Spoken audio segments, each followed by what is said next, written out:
Save our kids. Do your job.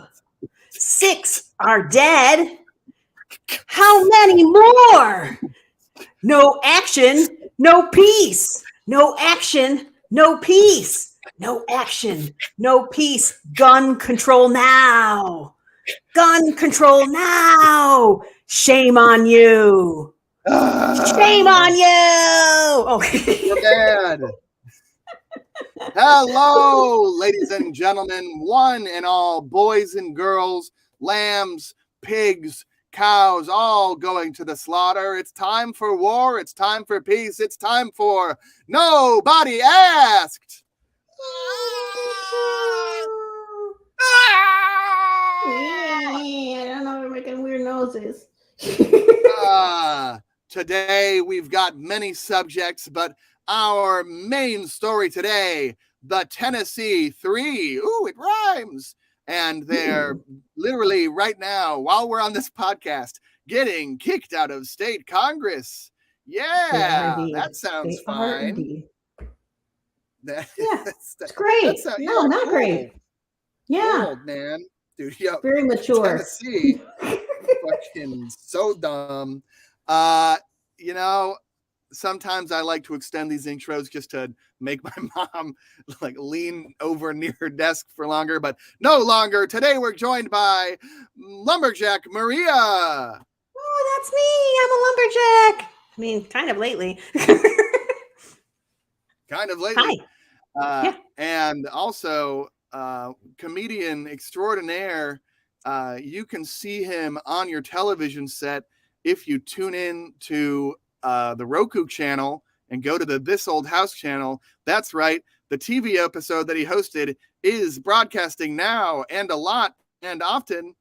It's Colin Brink. Yay! How random though. But yay!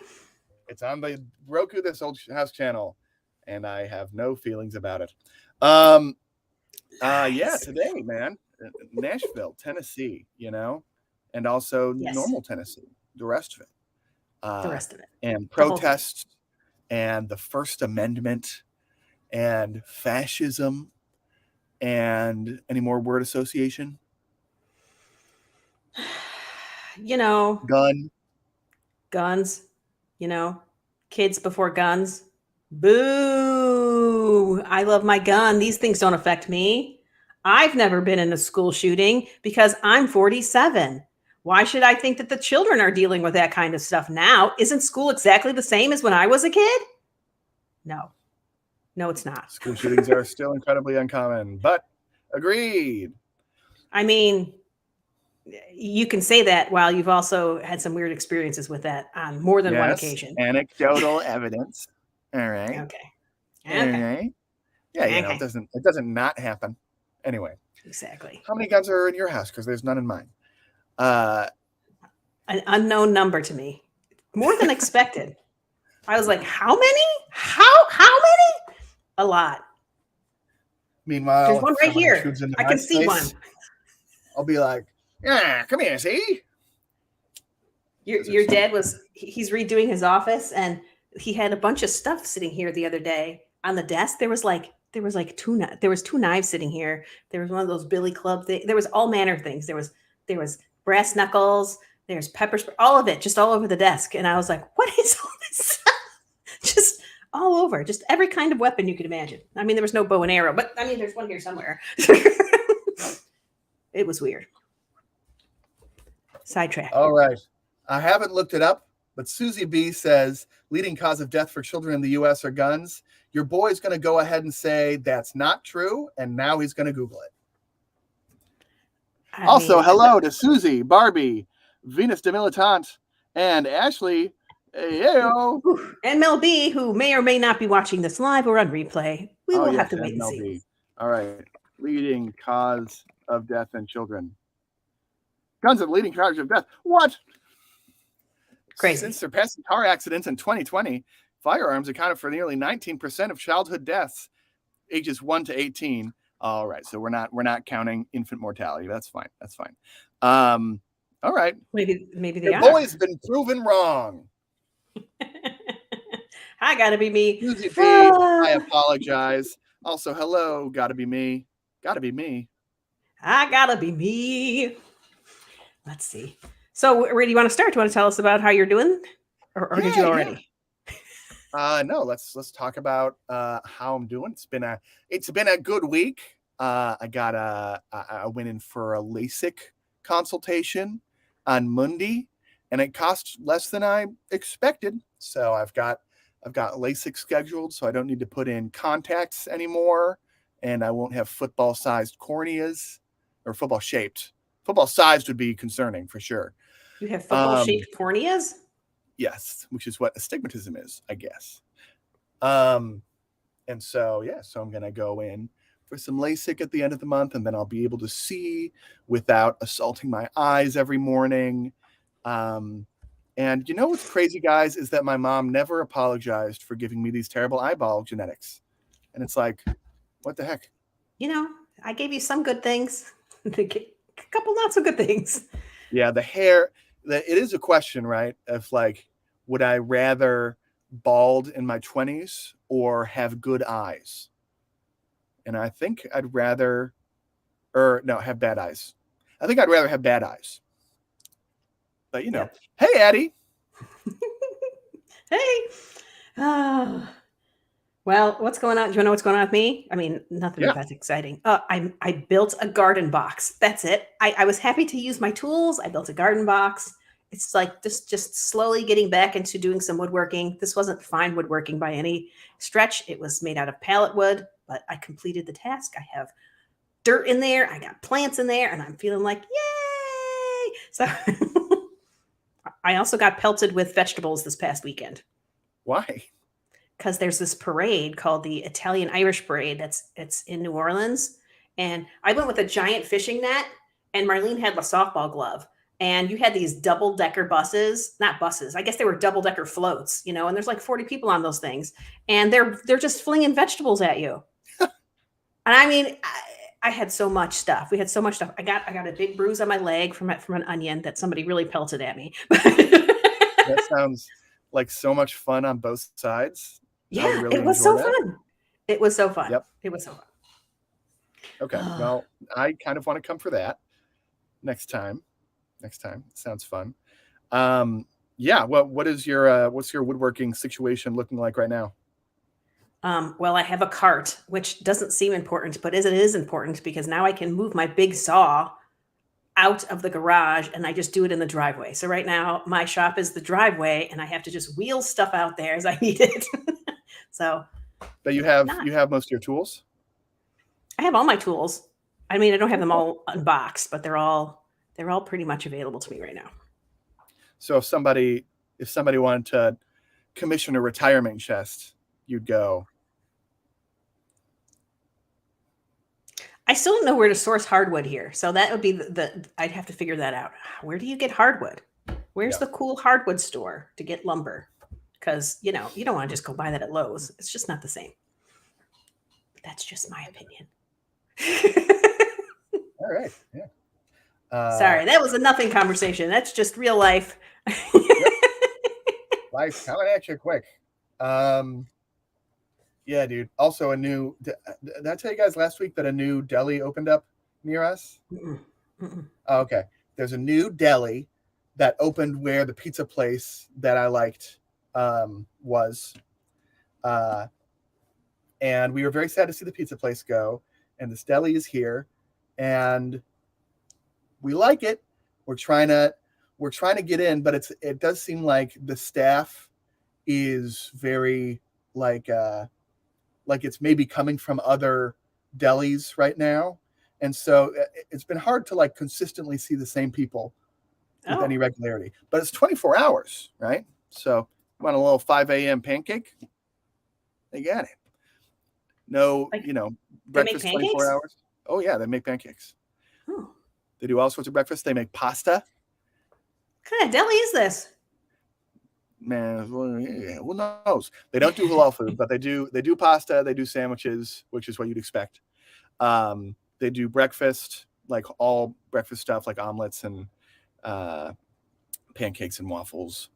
and they do smoothies and juices, which Ellie's a big fan of. So I don't know. I've been kind of hype on this new deli that opened up across the street. We have yet to see if Moby is allowed to come in, but if so, that would be great because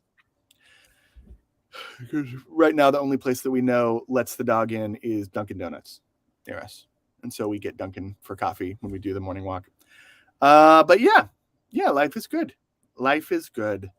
Alan got a new job. Good. So that's cool. So he's not unemployed anymore. Yeah. All right. Cool. Good stories. So do you want to start off the first topic? Yeah. I don't have an ad. I don't know why I queued it up. I don't have one. I was like, oh my gosh, Christmas is coming early, etc. I wouldn't even know what to say. I'd be like, hey everyone, today's episode is sponsored by National Public Radio. Hello everyone. It is today on this state-sponsored media, we'll be talking about the government and how good it is. Oh, we love the government. Yum, yum. Tasty. I love the government. NPR, listen now. Is that your impression of NPR? Oh, this is time. Yeah, it does sound a little bit more BBC, doesn't it? No. It should be more like, I have the daily impression on lockdown. This is the daily. Yeah, did you see that? Was it Fox News that put NPR as a source and then called it state-sponsored media? What? And it was like, whoa, dude, NPR. It's like funded by donations and they don't have any sort of control, but they called no. It was Russia. Russia called NPR state-sponsored media. So fascinating. Yeah, okay, well now I follow what you're saying. Fascinating. State-sponsored media. Okay, interesting. I just, that's so a meme, but it's Russia trying to be tongue-in-cheek and give us you guys are corrupt accusations back as good as we give them. Yeah. So let's sow disinformation by making NPR not seem like a reliable source of information. Yeah, man. I mean, you can tell NPR is reliable because of how goddamn boring it is. That's a good, that people talk about different like fallacious modes of trying to like improve your reputation in academic circles, like appeals to authority, stuff like that. But we should come up with a new one, which is appeal to uninterestingness, where if you report lies as boringly as possible, they seem like facts. Like when you create fake or terrible studies, but you make them really boring. Okay, then they seem real. Believe them because you're like, Jesus Christ, if they were lying, why would they make it so damn boring? Okay. We should talk about fluoride in the water at some point soon. I would love to talk about that, okay, but today we shouldn't. Not today. Right. Today, obviously, old Donald Trump was indicted, during our last episode. But who gives a shit? Yep. I mean, it's been a lovely distraction, I suppose, for all of the real things that are going on. What's all the real stuff going on? Because there's been a whole bunch. They didn't even cuff them. Okay, boring ass indictment. Yeah, the only thing that I really think is exciting about it is the idea that other DAs are now going to be like, all right, the seal's broken. Now we can. I guess we have to try to do something like a potential criminal. So shout out Alvin Bragg for that. I voted for you. Bragg. So brag about that. Your boy voted for you.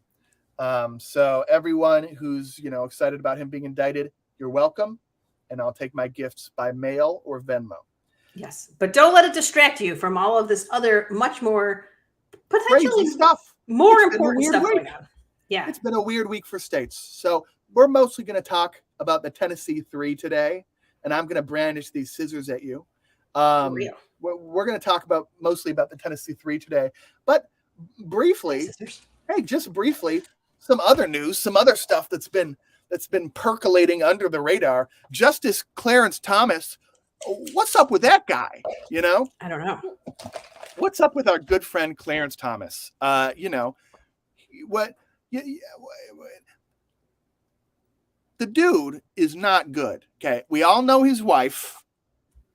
She's an interesting cat. Yeah, she seems to have political motivations that might cloud the judgments of a judge, Clarence Thomas. But all of it's felt very like, yes, this is obviously bad, but like, what do we do about it? You know, and then we find out that for 20 years, a huge real estate magnate has been paying for vacations for Clarence Thomas and his wife in excess of $500,000, these luxury vacations. And Clarence Thomas, our good friend, hasn't been disclosing them, which is just crazy how there seems to be this inverse function of when you got to report stuff. Because when you're a government contractor and you receive gifts of greater than $50, people are on your ass to disclose them, right? And you're just some fucking Joe Schmo, right?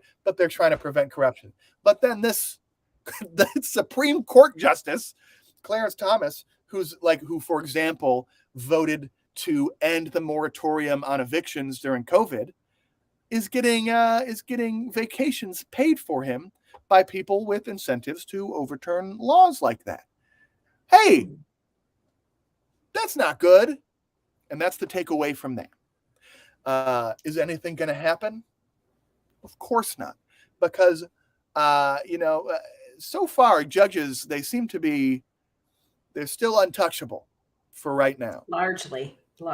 Once they're in, you can just hear horrible thing after horrible thing about them. And it's like, but don't get mad at them or that's not American. So, we'll see. But that's pretty bad. Speaking of judges. Yep. Should we talk about Wisconsin? Speaking of judges, we should talk about Wisconsin. Another news that will be briefly talked about in Wisconsin, there was a massive spring election, and so not every state does this, but state Supreme Courts are dictated by a number of different factors.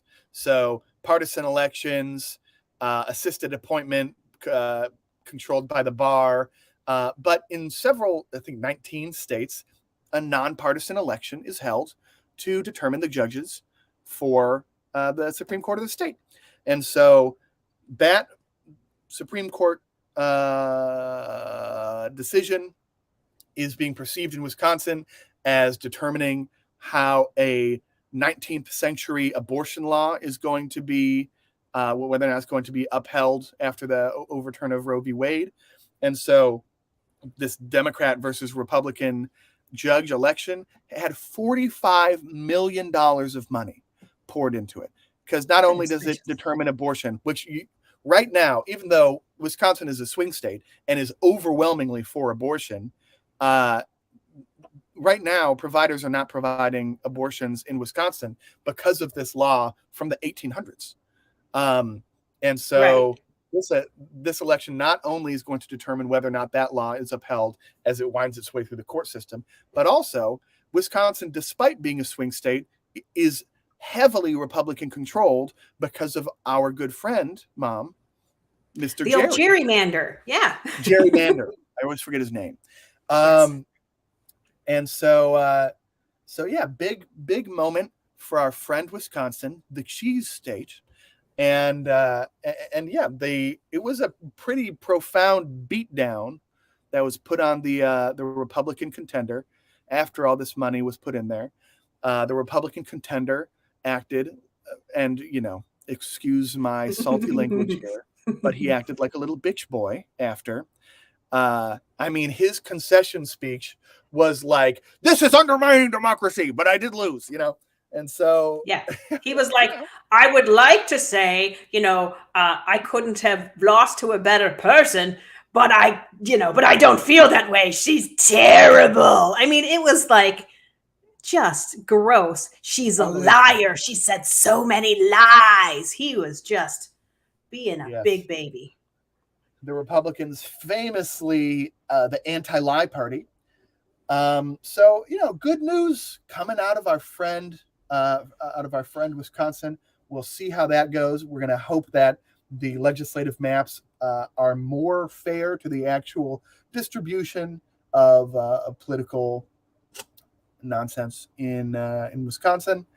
Of course, gerrymandering is actually a both sides issue. Democrats do it.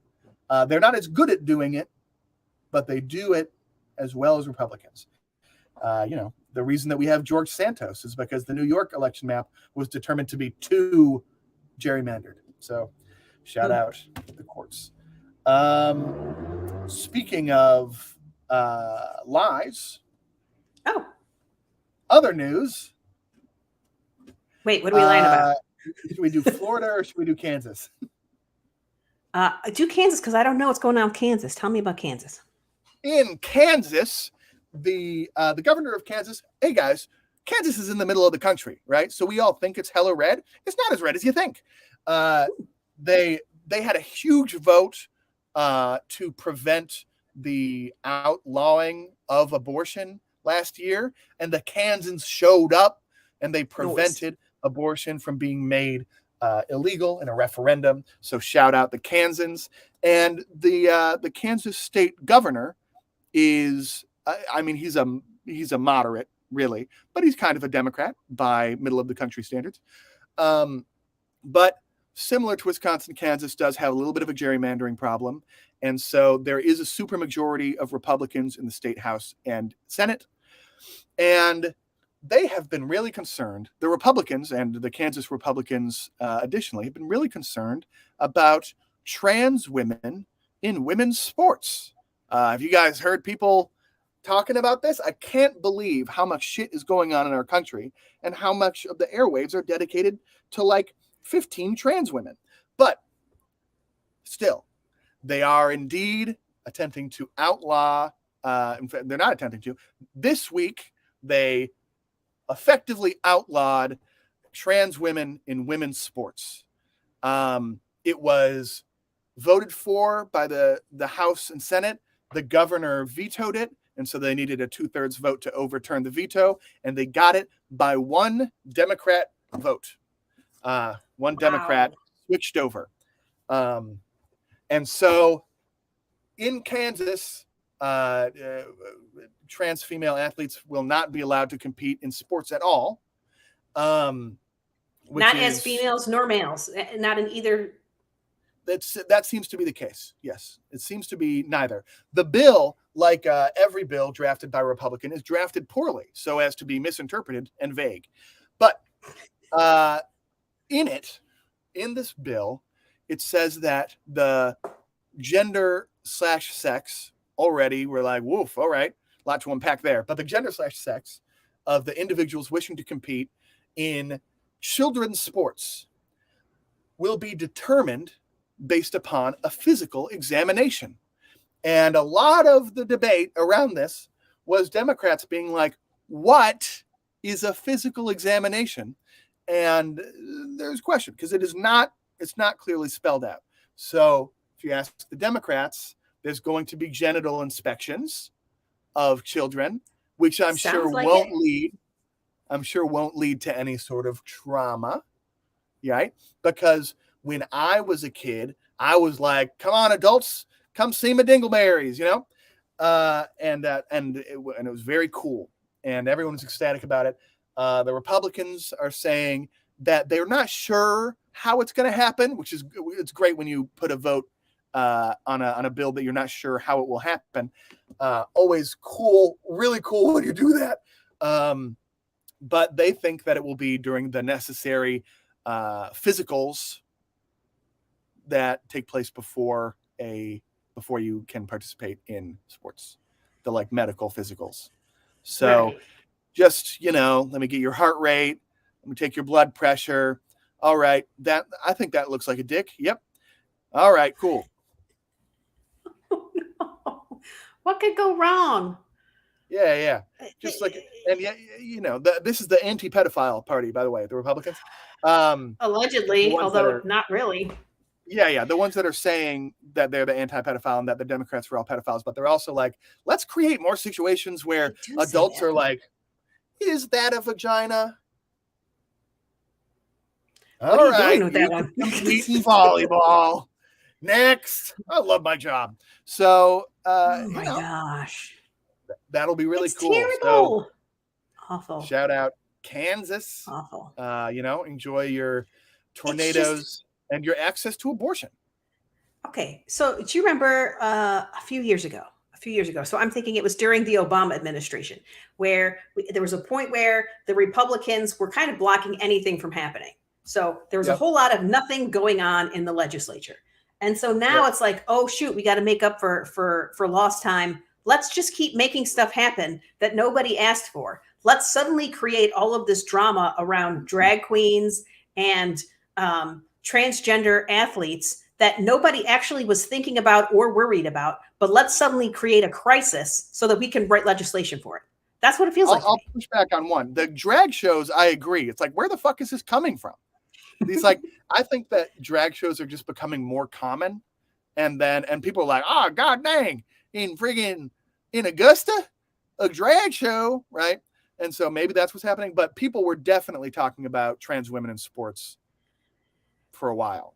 Right, but don't you think the sports can handle regulating that themselves based on whatever feels correct? Don't I think that? Yeah, I think it's completely nutso that state legislatures, when we're seeing rent crisis and housing crises and inflation crises, that these House governments that have supermajorities, by the way, which is theoretically when the best work should be done, because you'll be able to actually execute whatever nonsense fucking plan you have is, right?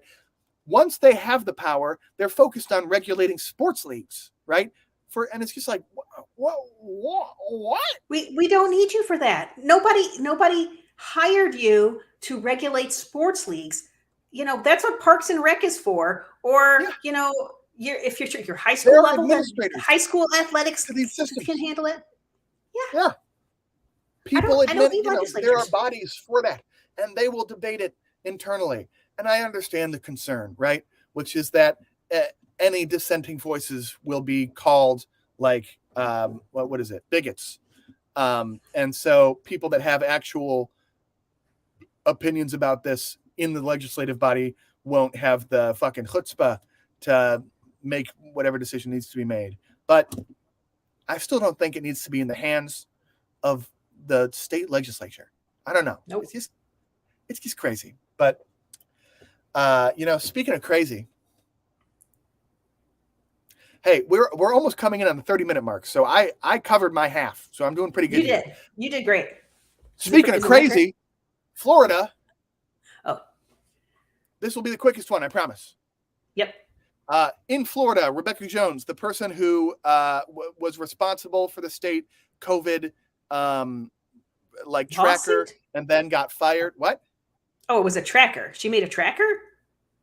Made a tracker, but for the state, then got fired, then made her own, then got sued by the state for misinformation because of some, let's be honest, highly absurd claims by the state that it was misinformation. They're like, oh, you're including people that die in Florida that don't live in Florida. And it's like, okay, yeah, just disclose that. Made her own COVID tracker.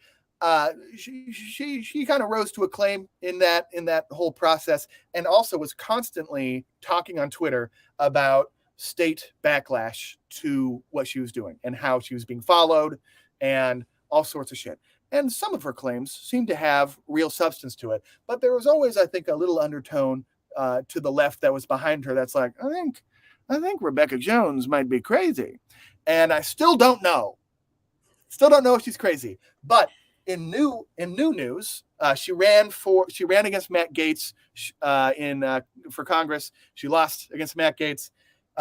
She's suing the state for wrongful termination a couple weeks ago, And lo and behold, her son is, there's a report that her son is making terrorist threats. She's saying that it's all because of an anti-cop meme that her son posted in Snapchat, and that they're construing that as a terrorist threat. That anti-cop meme is definitely not a terrorist threat. It's just accusing cops of being asleep while the school shooting's going on. So she's saying that that's why her son is being has been arrested for terrorist threats. Kidnapped. Yeah, she used the word kidnapped. She's always very bombastic, which really makes it kind of hard to believe her sometimes, especially when she says that, and then the actual text messages that were brought up are put out there, and the son is making jokes about shooting up a school that he doesn't go to, and you're like, hey, that is what they're describing. Now, do a lot of kids make school shooting jokes? Yeah.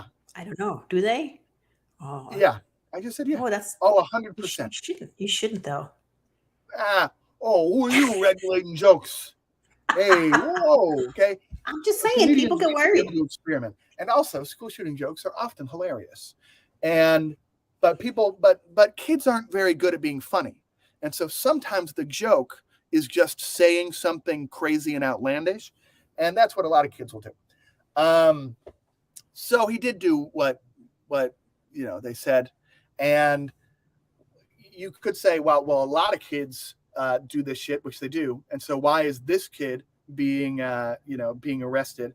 And I will say that I know someone who made some jokes like this at a certain school I went to, and they did get in trouble, and they were not the son of any politicians. So anecdotal evidence, but yes, people do get shit for it.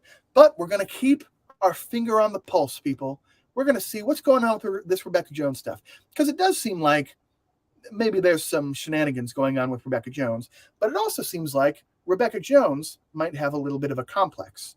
So we're struggling here, right? It's a Britney Spears situation, right? Britney Spears is clearly being fucked by her situation. She was, but also Britney Spears is also clearly a little nuts. So what do we do? That's the Rebecca Jones situation. And Nobody Asked will be keeping you updated if there's anything to keep you updated on. Susie B says, have they expelled them for it? The kid was homeschooled, so he has not been expelled from being homeschooled, but he did have a Snapchat with his old classmates. She was tracing cases in schools. Okay, Susie might know more about this than I do, and so she might need her own show. Susie, we'll just refer you out to the Susie show. I feel no comfort saying anything Susie said is wrong, because Susie was right about the guns thing at the very beginning, and so Susie's right now. And my bad. Yes. All right. Well, that's my part of the show. I've successfully halved our viewers. Mom, why don't you talk about the people come in and out as they're preparing dinner and whatnot. It's fine. So we were talking about the school shooting potentially, and that's kind of where the stuff in Tennessee begins. On March 27th, which is, that's not even 2 weeks ago, at Covenant Elementary School, a shooter who is a transgender male named Aiden Hale enters this school, and it appears as though he planned what he was going to do. He very much planned it. He's 28 years old at this point, goes into this private elementary school that he used to attend, and in about 14 minutes, he shoots off 152 rounds. He ends up killing 3 adults. There's 3 adults that all work at the school, and then 3 9-year-old children as well, before the police come in and shoot her. Or him. Sorry, it's trans. Shoot him. It was confusing to me because they keep referring to her. See, I just did it again. They keep referring to him as Audrey. And so I'm like, what is their name? But it's they go by Aiden. But do we care when they've killed somebody? I don't know. It just seems like so, as long as you're not, that it's shifty ground, right? Because some people will say Audrey because overall they refuse to use people's actual, their trans the names that they've transitioned to. And Mhm. so it's like you don't want to be party to them, but also there's this urge, which I agree with, to disrespect school shooters. And this is a real easy way to do it, because I don't know if you guys have met trans people, but they hate being dead named. And so They really do. when Yeah. it's a real easy tool to use against this dead person, when you're like, fuck you for killing children because of your own fucking things.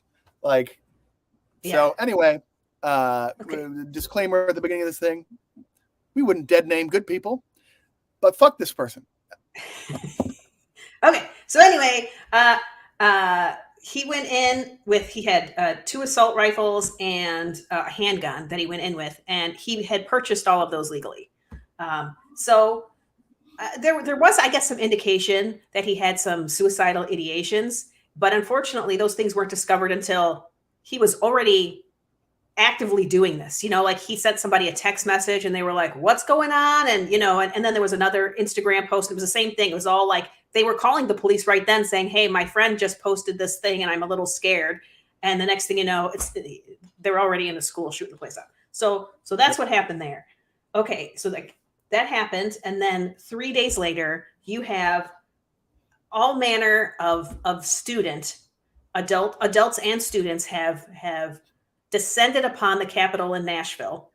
And they have, they're protesting because they want just something gun control related, right? They want something gun control related. And, you can't even get a measure brought on the floor. And so they just like, please listen to us, please listen to us. And they are just actively kind of shouting. They're peacefully protesting, but they're loudly protesting. And, they like to say there's hundreds there. If you look at the footage, it's more like thousands there. There were a lot of people on the Capitol on March 30th.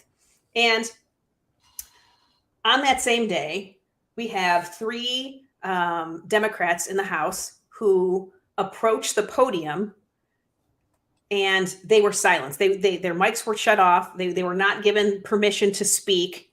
And so the one, his name is Justin Jones. He pulls out his megaphone because unfortunately, this is not the first time this has happened to him. He has had his mic shut off many, many times.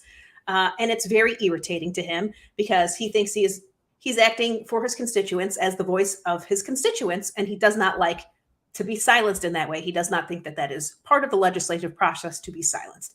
So he pulls out his megaphone while, with his 2 other colleagues, and he starts really shouting and letting them have it. And the balconies are full of protesters as well.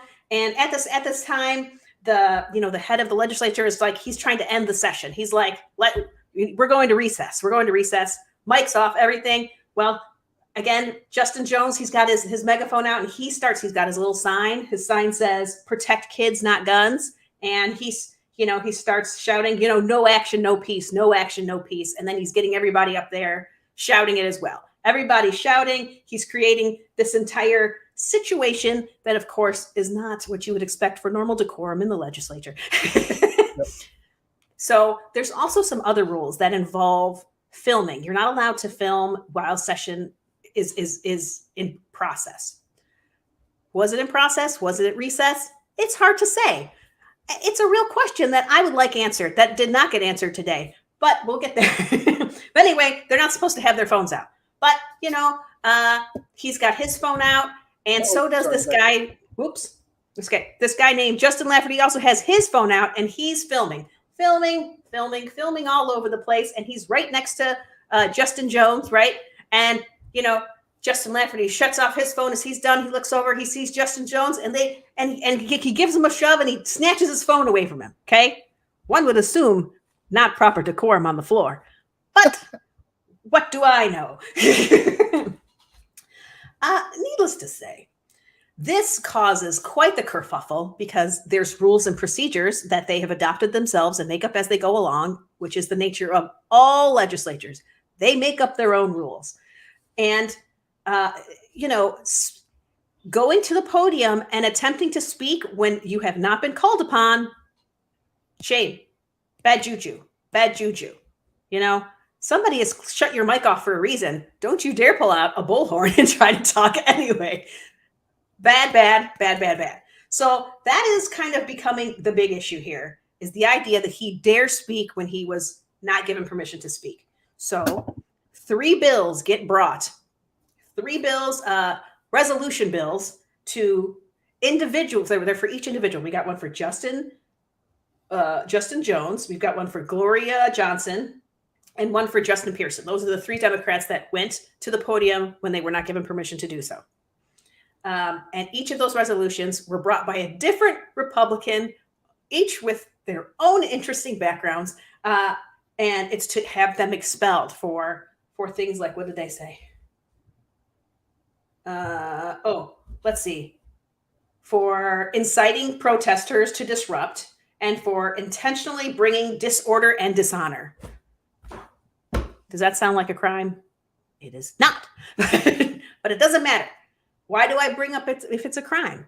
Because it's not very often that someone is expelled from their office. So being expelled is literally your seat is taken away from you. You were duly elected by your district. You were chosen by your people. Doesn't matter. You've brought dishonor. We're taking it away from you, and now one will be appointed by the commissioner in your district until you can have a recall election. Now, I will admit, at a recall election, they can run again. They could re-win that seat, and they can get it back. So I think it is important to note that. But it's still, I mean, this is also ridiculous. It's ridiculous. Let's see. Now, I will say each, Justin, Gloria, and the other Justin, because there's 2 of them named Justin, they all admit that, yes, they did technically break the laws. They did break not the laws. There's no law here. They did break the rules of how they're supposed to behave on the floor, but they felt that they had no other option. There was, children that have been murdered. And can we please just try to do something with gun control? Can we just bring a bill for assault rifles? Can we do something? You keep silencing me every time I try to say anything. We had no other choice to be heard. That is sort of how they feel about it. But in the meantime, even before this, they were stripped of all of their committee assignments. Their ID cards no longer work to get into the building. They have been put into a pickle. But I will say their seats hadn't been taken away yet, but today was the day that they were doing these. They brought the bills forward, and they were having the discussion about being expelled. And they did Justin Jones first, and the end result was that he was expelled. But I will say, I listened to every single word that man said because it was playing live, and that man is eloquent. He speaks with the cadence of a preacher. He's got these nice long draws that, and these the rhythms with which he says things. He's articulate. He's pointed. He says uncomfortable truths. He to me made everybody look like a fool. And there was one Republican who said, he wants to be expelled. We should do it. It's not the end of the world. We're not going to kill. He's not going to, it's not the death penalty. He could, if his constituents vote him back in, he could get back here. And then we can't censure him for the same thing twice. That's in the rules. We can't do it. Or we can't expel him for the same thing twice. So, let's just do this anyway. And it was like such a weird, there were so many weird talking points that happened during this thing. There was this one, I think he was from Pakistan. He was an immigrant. He's been here for almost 50 years. And he said to Justin Jones, he said, how come when you got here, and you became part and you were elected, you should have been celebrating. You should have been trying to get along with everybody and getting, and making friends and falling in line, basically was what he said. But instead, you came to me and you said, as a brown person, they're never going to accept you. You see, and I guess that guy was highly offended by the idea that it was pointed out that he was brown by this black man. He felt highly offended, and the idea that he wasn't going to be accepted. And Justin Jones like, you will not be accepted. But the idea that you want me to fall in line and be accepted and be, basically dance monkey, be a good little black boy and do what you're supposed to do is like, no, I'm not here to be liked. I'm not here to make friends. I'm here for my constituents. I'm here to do the work. I mean, it was like, man, everything he said was, Patricia C says they're debating on Gloria Johnson at this moment. Yeah, that started right as we were coming live. I knew that they had just started with her. I was hoping that they were gonna put it off until Monday, but nope, they're still going right now with all of this stuff. But I don't know how anybody is going to beat Justin Jones and everything that he said. I'm telling you, like, I'm not one. Well, actually, it's 2023. I do keep waiting for the Messiah to show up. You know what I mean? I'm like, he's somewhere. I'm pretty sure the aliens are going to beam him down this year. This is the year that alien Jesus shows up. But I mean, Justin Jones, man, I could be convinced. Maybe he's also the Antichrist. I don't know. He's convincing me I'm going to fall into the trap. I don't know. But that dude has a way with words. This is not the last we're going to see of him. He said over and over again, I'm not going anywhere. I might not be, on this floor, but I'm going to be standing outside protesting just like I always do. I mean, he is just no joke. Do we want to put on 2 hours ago?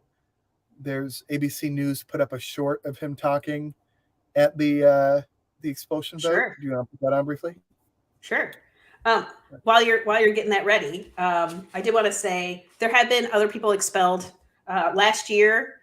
This was in the Senate. Senator Katrina Robinson was expelled for using $3,400 in grant money that was meant for nursing school. She used it for her wedding. That got her expelled. So technically a crime, misusing grant money. And then in 2016, Republican Representative Jeremy Durham, he had 22 women come forward who worked for him, accusing him of various sexual misconduct. That got him expelled, And let's see, this looks like, what else happened? I think in 1866, there were 3 expelled for, they didn't want to give citizenship to freed slaves. And then there was another one about somebody being bribed to kill a bill in committee. So that happened back then as well. So it does happen, but it's for crimes. That's what's important to note. Crimes, not, decorum breaking rules. Well, thank you, Mr. Speaker. The world is watching Tennessee. The world is watching Tennessee. Because what is happening here today is a farce of democracy. What is happening here today is a situation in which the jury has already publicly announced the verdict. Just yesterday, the House Speaker took to national news to condemn us and call for expulsion before any evidence was presented, before any trial happened. And so what we see today is just a spectacle. What we see today is a lynch mob assembled to not lynch me, but our democratic process. But it will not stand, because no lie can live forever. Thank you, Mr. Speaker.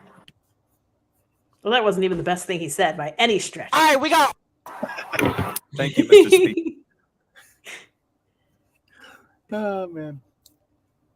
Yeah, he said some amazing stuff. So I can't wait for it all to come out, because it's just going to be like clip after clip after clip of just beautifully packaged. I mean, he was saying some not nice stuff, but in a beautiful package. I just loved every minute of it. I was eating it up. I think I wrote one quote. He said, you've awakened a generation of people who will let you know that your time is up. So he's like, all these kids outside, yeah, some of them can't vote yet, but they're about to be able to vote. And you have awakened them. They are not just that's what's, to me, your generation and Generation Alpha, it's like, you guys are not afraid. I don't know if like the alternative is more scary to you or what it is, but you guys are not afraid the way that my generation seems to be. And, it's like, Yeah, I'm more interested in why your generation is afraid. Man, we had to just keep our heads down. Keep your head down. Keep your head down. Keep your head down. You know what I mean? Don't make waves. But also, for some reason, we raised our kids to do the opposite. So I don't know. Yeah. It's just different. And I would have a hard time going to a protest by myself. But if I had you or your brother with me, I'd be like, yeah, I would go with you. Like, I don't know why you guys would make me feel safer. My children shouldn't make me feel safer. But they do. Like, the idea that you guys are going to change the world, I don't know, man. Feels real. And like, I want to be there. I want to be there for it, but because I don't know what I'm doing. I don't know. Protests have felt so much more disjointed lately. Just, I don't know. I'm getting more. I like that there's a lot of factions. At least that I guess that my first experiences with protesting were in Utah, and there is a little bit more of a togetherness of the left party in Utah being the minority party. And so it did feel like there was less faction and fractioning, whereas protesting in New York, everyone's a Democrat. And so, I mean, especially Manhattan, it's like 91% Democrat. And so you go to these protests and like people at the protest to protest will be booing the person speaking at the protest. And you're like, oh no, it's going to be terrible, And then there will be like, again, it's a fucking protests in New York are not nearly as good, I feel like. Yeah, I don't know. I do think that it's interesting being on this side of of this vote. It does feel like this is a weird hill to die on for the Republicans right now. Like, it feels like it only benefits Democrats. I feel like it's a bad look for Republicans in this situation. I don't even feel like it would be a good look to most Republicans. They're definitely not winning the media cycle on this. And it feels like it could make political careers for some of these three Democrats. And you just go like, where's the win here for them? I don't know. I don't know why they're pursuing this.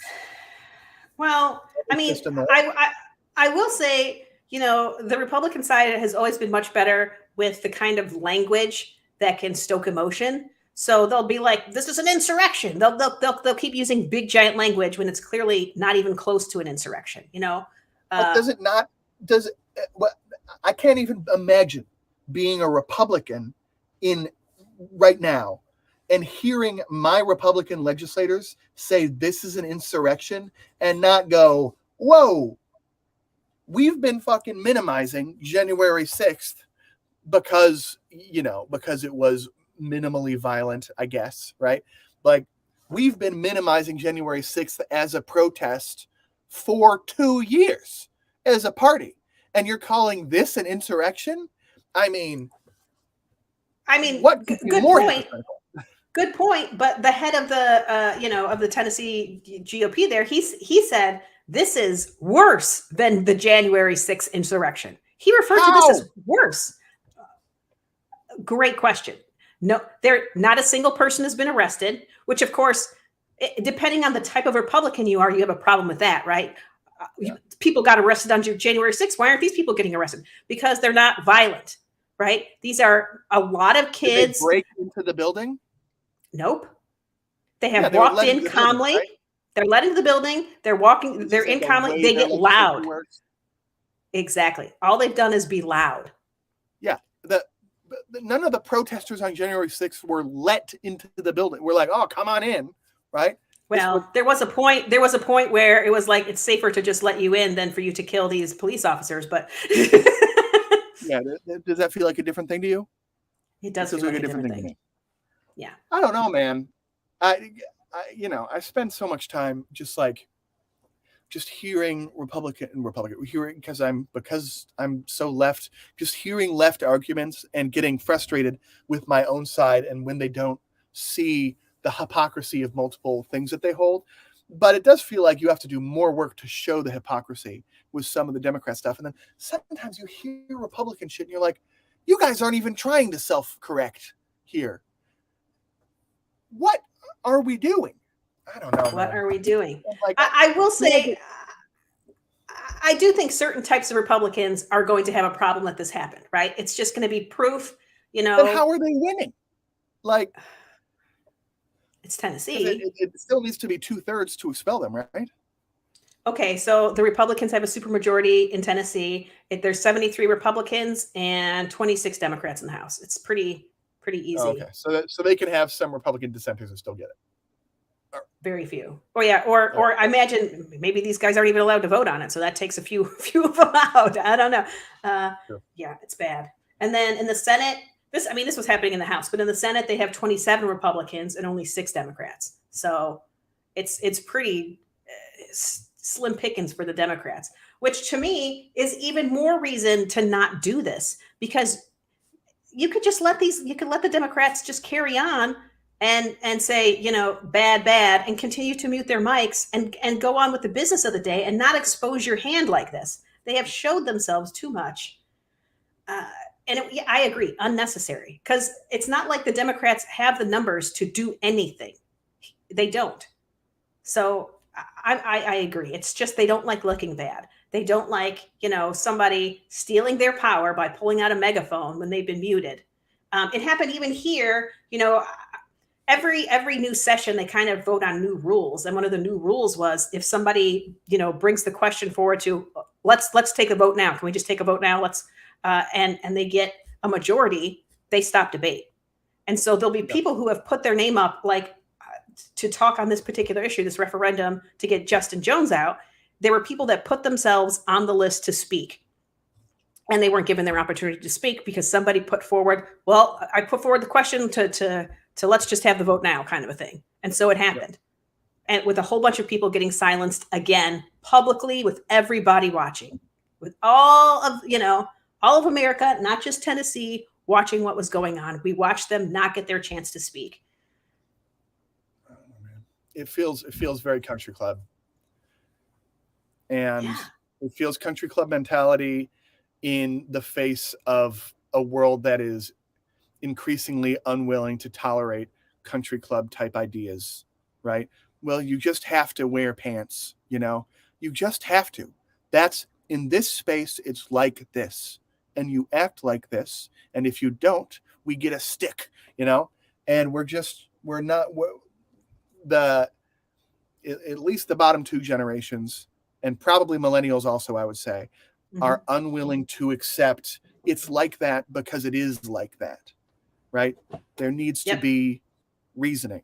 And I do think it's because a lot of parenting, like you guys definitely got parented a little bit like, because I said so, right?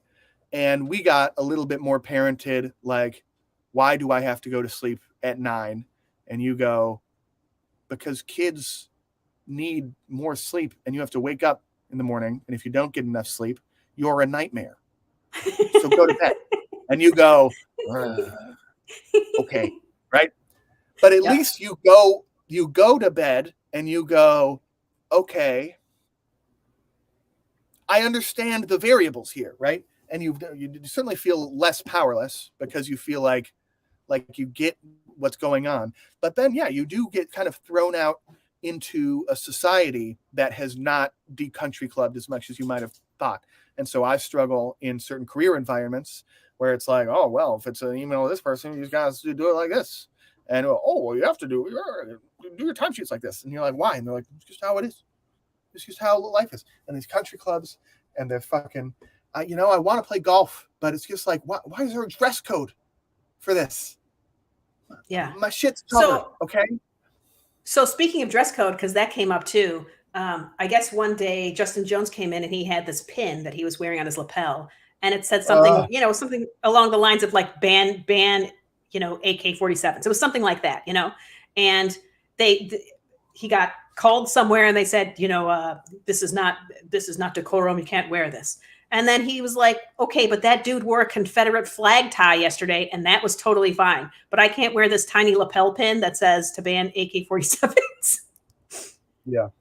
And so I guess he put the pin back on, and they were like, "How dare you? How dare?" He put that pin back on before he went up to the podium to start this discussion. Yeah, there's this insubordination, respect thing that is held in such high esteem by the oldest generations that are alive right now, and is completely like, yeah, I'll respect your shit when you explain it to other generations, right?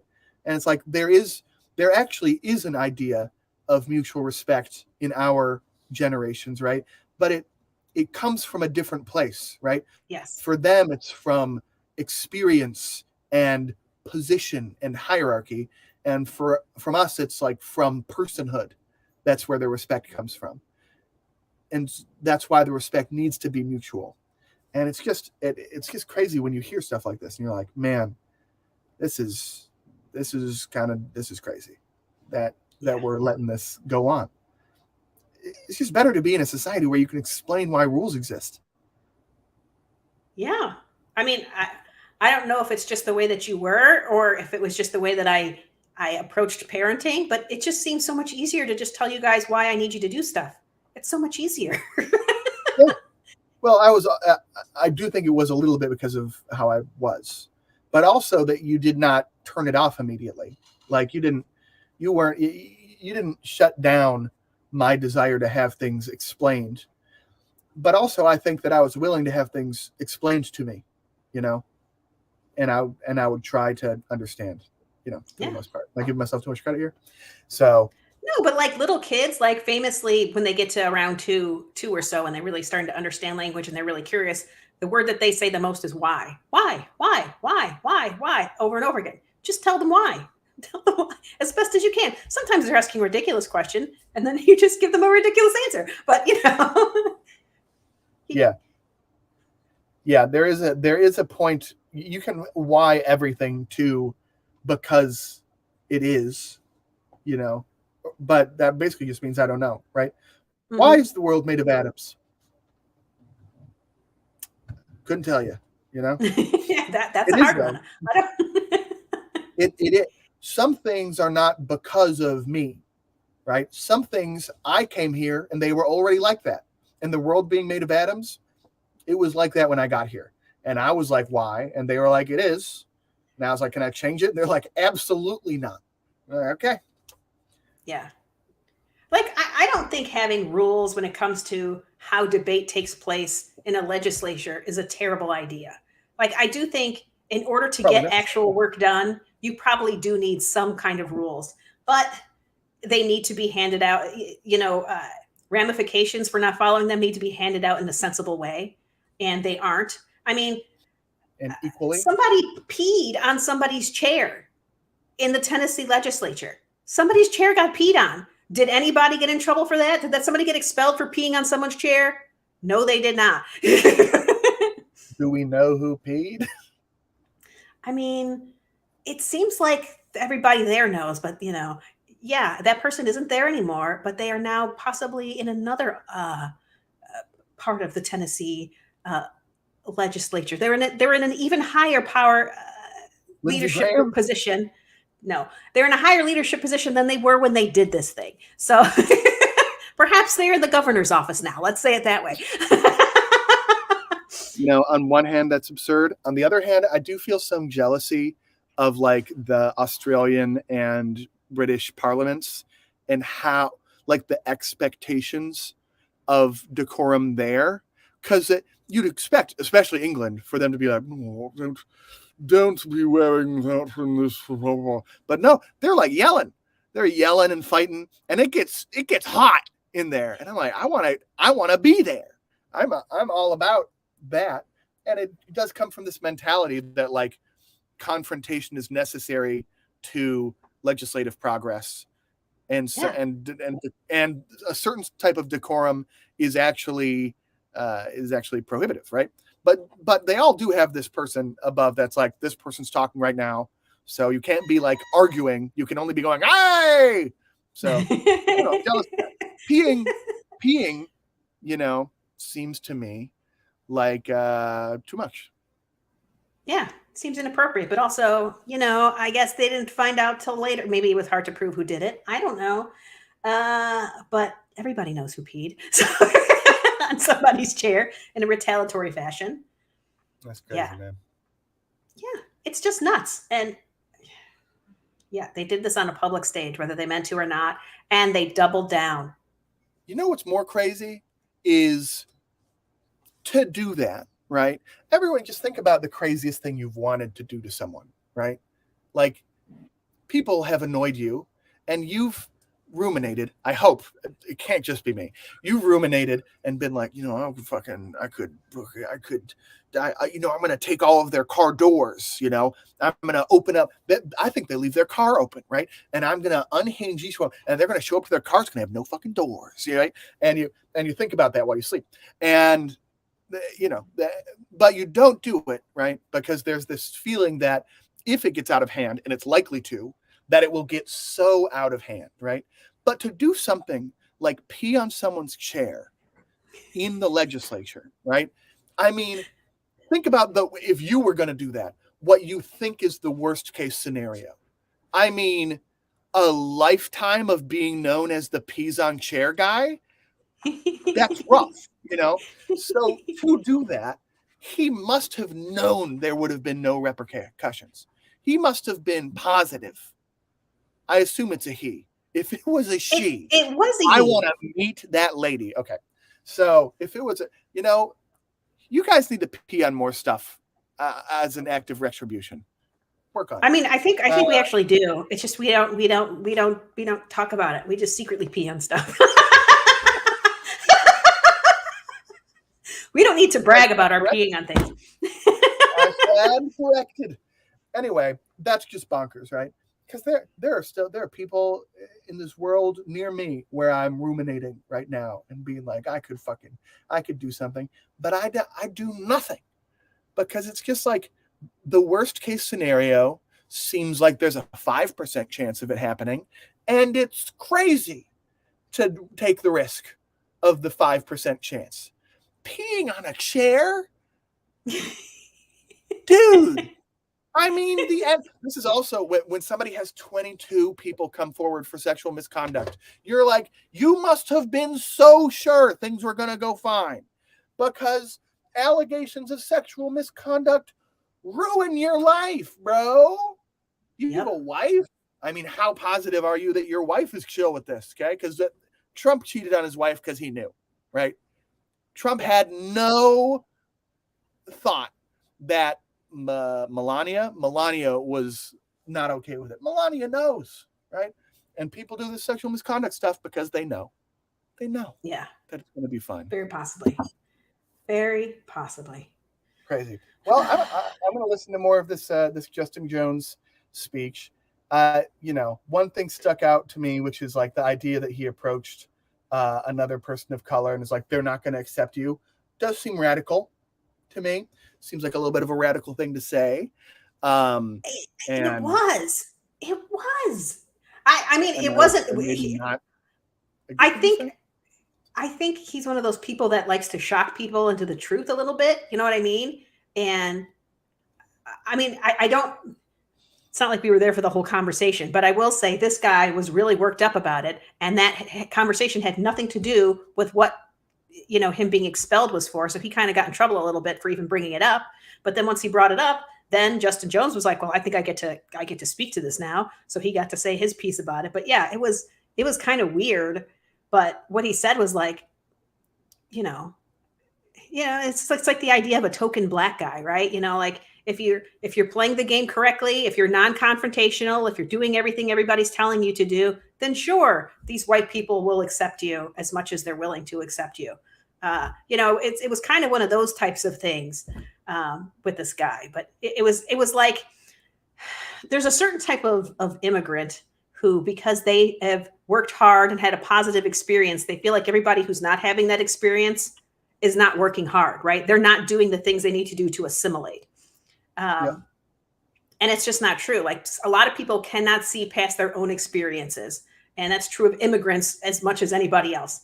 And it's terrible. It's terrible.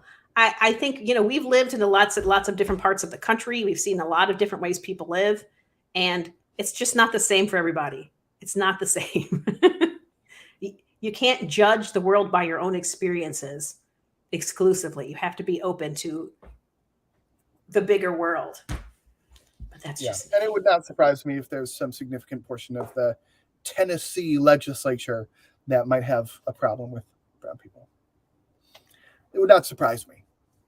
actually, I think what he really said was worse, because I think he said, you know, you're what did he say? It was terrible, actually. It was worse than what I said. It was like, you know, you're the brown-faced guy representing white supremacy. I think is what he said. It was much worse when he clarified what he really said. I was like, it was something, but Yeah, that does seem maybe a bit much, but you know, yeah, no, I think that's what he does. I think he likes to shock people with the truth, right? To get that kernel in their brain that's going to grow, that little worm, you know, that might make them see things that they don't want to see. Because it does happen, right? If somebody calls you a racist, you're going to suddenly start looking at all of your behaviors differently. You're like, why would he say that to me? You know, what am I doing? What am I saying? What am I, whatever? It's going to get in you a little bit. is it useful? Not sure. Is it accomplishing what you want to accomplish? I'm not sure, but maybe. Fair questions. Fair questions. I don't know. The world's weird. World's weird. This has been a weird week for states, man. Weird week for states. I think there's something's going on in Utah too, but I just don't care. Dude. I care about all of it, but it's just impossible. There's so much happening. I cannot be a beacon for every single thing that's happening. There's just too much. I can't take it all in, and I can't do anything. I just like. I'm sure you don't get irritated by this because you didn't experience going to school in Utah, but you know that something that's been all over Reddit at least is this bill on a local level in Florida, which was kind of expounding on the book ban in Florida, that books that went against Christian teachings specifically and the 10 Commandments should be outlawed, right? And then of course everyone's like, oh yeah, I guess separation of church and state is done now. I guess now in 2023, separation of church and state is done.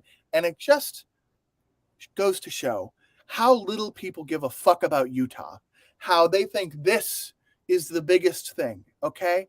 Because we had churches on our public school campuses in Utah.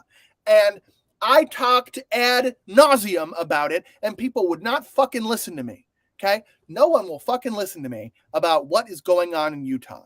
It is a fucking hellscape of Christianity, and the second worst kind of Christianity too, Mormonism, right? And what's the first worst kind? Catholicism. And I mean, like, obviously there are small, like, denominations of, like, that are very, very bad, like Baptists. You know, you could say Southern Baptist. But the thing about denominations, right, is that I don't give a fuck about them, okay? Catholics, Protestants, Mormons. I'm done after that. So Mormons are bad. And people would not fucking listen. They're like, oh, yeah, that is crazy. Snooze. It's real, okay? And you got bullied for not being in it. And your fucking counselors look at you weird. Well, what are you going to do with this extra hour? You're not going to go to church during your school day? And it's not fake. There's a church on the public school campus. The state made the school. And the LDS church, the fucking Mormons, built a church on the campus that you go to during your public school day. Okay? Your teachers there are talking about Mormonism in class like you're a fucking Mormon, and it's state sponsored, okay? When you're not Mormon, you are singled the fuck out. I don't know how my brother dealt with it better than I did. Okay. It didn't bug him as much. He did. Yeah, he I did deal with it. He was like, that's the way he Yeah, I dealt don't with care. it. But he's not as fucking. He's also not going to protests like I'm going to. All right, this is that I've got my things, and I hear me out here, right?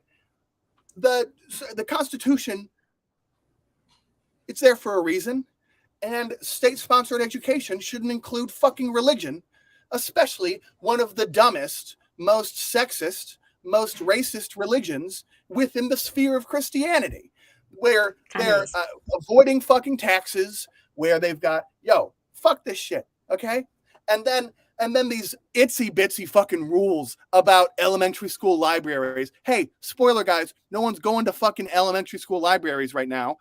These itsy bitsy rules, and you're like, oh, separation of church and state is dying. You don't give a fuck, okay? You don't give a fuck about what's going on. You give a fuck about new shit. Get churches off of our fucking campuses. Why is the federal government not stepping in, right? Because it's not in one of the cities that Fox News and NBC covers, okay?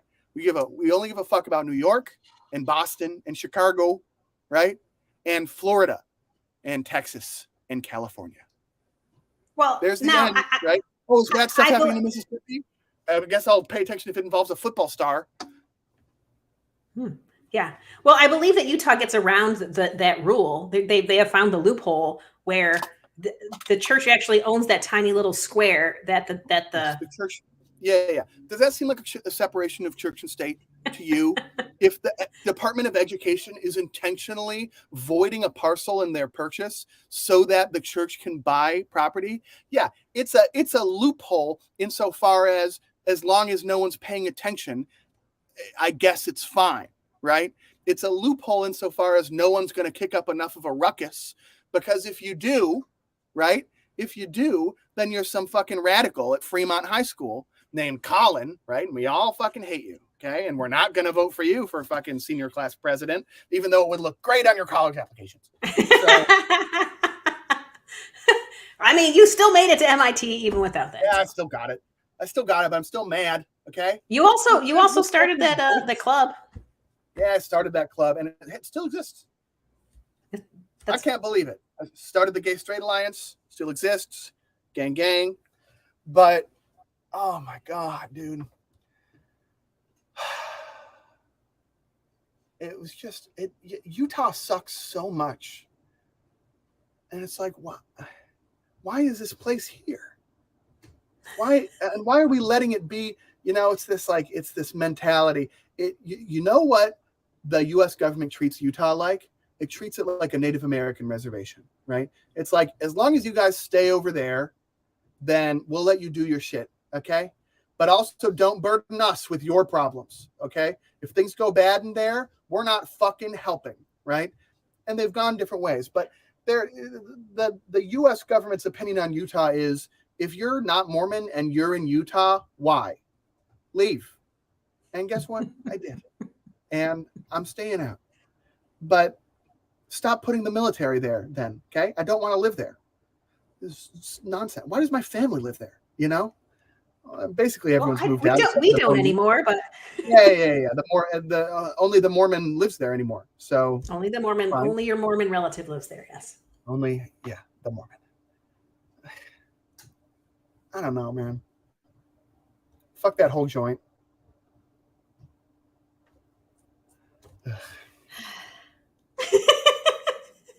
It's been a weird week. Have the aliens arrived? No one gives a fuck about states, And the states know. Yeah. The states that aren't swing states continue to take advantage of it. And it's like, why live anywhere other than New York? Well, I mean, plenty of people would have no desire to live in New York. There's too many people. Yeah, I'm just saying people care about our politics. The estate taxes are terrible. Also, the federal government isn't fucking helping us either, dude. I cannot believe that no one rose a flag on real estate being considered a investment. I mean, the only thing that could happen is what has happened. If real estate keeps increasing in value in excess of inflation, the only thing that can happen over time is either a collapse or it being unaffordable for people that newly enter the market. Those are the only things that can happen. How else would anything else happen? There, yeah, those are the only options. The, I guess the then value what? of the shit Then that I'm what? sitting on right now is insane. It doesn't make sense. And it doesn't make sense in most of the country. Okay. These homes in fucking Madison, Wisconsin. Why? Why are these $700,000? Okay. That What? if you work your whole life, your entire life on the median wage in that area, you'll be able to buy just that, none of the other shit you need, and you need other shit. You'll be able to buy just that in like 25 years. Oh, wait. That's if we're not taking taxes out. But there's also estate taxes. Yep. What? Yep.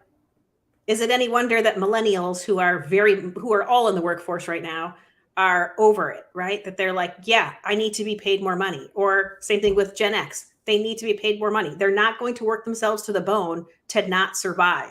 The number of people that live in vans right now isn't just because it's cool to live in vans. It's because they cannot afford to live elsewhere. And that's while working a full-time job. This whole thing is fucked. And it's like, I don't know how it keeps going, you know? I don't I don't know either. how we get but out. but the collapse I don't has have not an idea. happened. Why has What? the collapse? Didn't it seem like any minute now? Like last year, it felt like the collapse was imminent, and right now it doesn't feel quite as imminent. But also, it feels like if it happened Companies have tomorrow, a lot of very good tools for, it's a house that's built on scaffolding right now, and there's a lot of scaffolding, and it's just going to keep going. But they're pretty good at slowing it. But yeah, it's like the collapse is happening, but not in the normal metrics. I mean, a 50% increase in things that you need to live in terms of price that's a collapse. I mean, that is huge, right? The stock market is a collapse for rich people. I mean, that only the richest people are in the stock market. So using that as a metric is way worse than using the cost of eggs. exactly. And Let's use the eggs cost are of fucking eggs. expensive. Hey, but suddenly chicken is a good price again. So I was like, oh, I just bought a whole bunch of chicken. I don't know. It was the other day. I was like, oh, this is like I've been buying it from pre-COVID Costco. prices. And it's so cheap. It's so cheap from Costco. But eggs are not. No, eggs they might be slightly better, but they're still terrible. They're still a terrible price. I don't know, man. I mean, what does soda cost there? Are you buying soda right now? I buy less soda. I don't know. I like to buy the bottles, like the individual 6-pack bottles or 8-pack, whatever it is. Mhm. You know what I'm talking about? And I like to buy those if I can get them for $4, then that's a score. That's a score. But Okay. How often can I get them for $4? I don't know. I'm not supposed to be drinking soda, but I am still drinking soda. Because Why aren't you drinking soda? reasons, blood sugar, various things. You're drinking It's diet stupid. soda, right? Yeah, it's still not great for you. It's not good for your liver, but my liver's fine, so who cares? All right. I don't know. Comedy. Anyway, if you guys get a chance, whether you be on TikTok or on YouTube or wherever, to watch any of what was going on in Tennessee, and you get to listen to the stuff Justin Jones said, just to hear the cadence and of his voice and how articulate he is, even though he's not saying very nice things, you should go listen. Go listen. I think right now, I know that Gloria Johnson, she was basically on trial right now. Who knows? That might be over by now. They may have decided, okay, we've heard enough. But she had lawyers, so that might make a difference. It might go longer with lawyers. Yep. And then we have Justin Pearson would be the last one. I suspect he's going to be interesting to listen to as well, but I don't know if he's quite to the Justin Jones level. So, but interesting. Okay. All right. So go listen. Thank you, everyone, for watching. Yes. Are you going to keep chanting in the outro? You want me, should I chant some more? Sure, I'll chant some Yeah, why more. not? Okay, yeah. Thank you for keeping us company. We're gonna sing our little ditty. Boom, cats. Oh, Boom, wicked cats. generation of people who will let you know your time is up. Up. Shame on you! Shame on you! Shame. Shame on you! Gun control You. now! Now's the No moment for action, gun no control. peace. No action, no peace.